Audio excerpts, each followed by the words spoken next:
Hey, so I need to review the current issue of Forbes Africa for you. This is the September 2017 issue.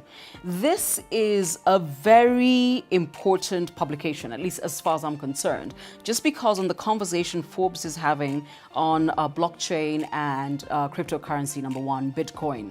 So if you get it for no other reason, get it for that. So the stories that caught my eye, well, first and foremost, Johannesburg is best for African startups. So there's been a ranking done on the best African cities for startups, according to this index that was released by a Berlin Best organization. And it ranks Johannesburg at number 71, Cairo at 80, Tunis at 83, Nairobi at 84, and Lagos at 85. As a Kenyan, I'd like to dispute it. I still think we beat Cairo and Tunis. Johannesburg, I will see whether I agree at all with anything else. However, the top 5 cities are Singapore, Helsinki, San Francisco, Berlin, and Stockholm. I am not sure. Artificial intelligence more dangerous than nuclear war. There's an article, very small, very important, by Elon Musk, and I think you need to read it.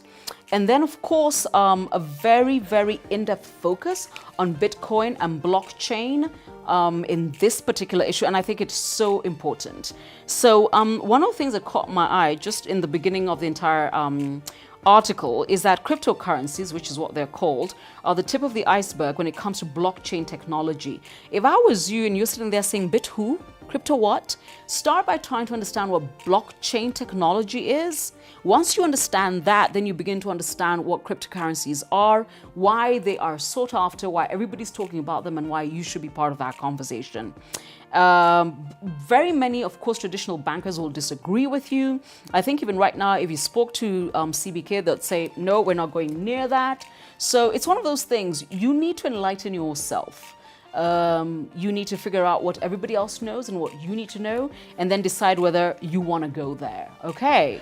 Of course, what I'm loving is that Forbes Africa also has done this, the Emperor's New Coins. So they believe they're in the middle of the biggest bubble of the decade, 100 billion worth of cryptocurrency with little intrinsic value.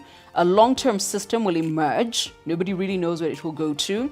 But not before a handful of visionaries and hacksters make billions from the greater fools. So you need to find out where you fit into this narrative. I think this is going to be your cryptocurrency Bible for a little while before anybody else actually comes up with anything. I actually earmarked, and you'll notice that when I went through the magazine, I marked the things I wanted. Are cryptos riches tax-free? I think that's something you ought to know about. But there's so many conversations here. So I'm hoping that among the people who will grab this issue of Forbes Africa, it's not just you and me who are thinking, can I become rich? I'd like our banking sector to get a hold of it so they start giving us their views. I'd like to know that KRA will get a hold of it and read it. Don't just dismiss it. And, you know, I can only speak for Kenya. I can't speak for the rest of the continent. But I remember when we came up with M-Pesa, it was one of those things that even the banking sector looked at like, and CBK was like, and our then, finance minister was like, in fact, I remember a very famous quote from the late John Mishuki. He said, this M-Pesa thing will not end well. Want to bet? So don't be one of those people who poo-poo everything. I'd rather you're enlightened as opposed to not at all. So please, please have a look at that. And then, of course, Forbes Africa has done a case of the First Lady with a whipcord who walked free. Oh, Grace. Amazing Grace, as she's known as some. But then again, if I was married to Uncle Bob, I might be a little spare. Nailed by imposters, a very important focus on identity theft. And obviously, it's really, really possible, especially because we're online all the time. And that's what's making, identity theft very, very possible.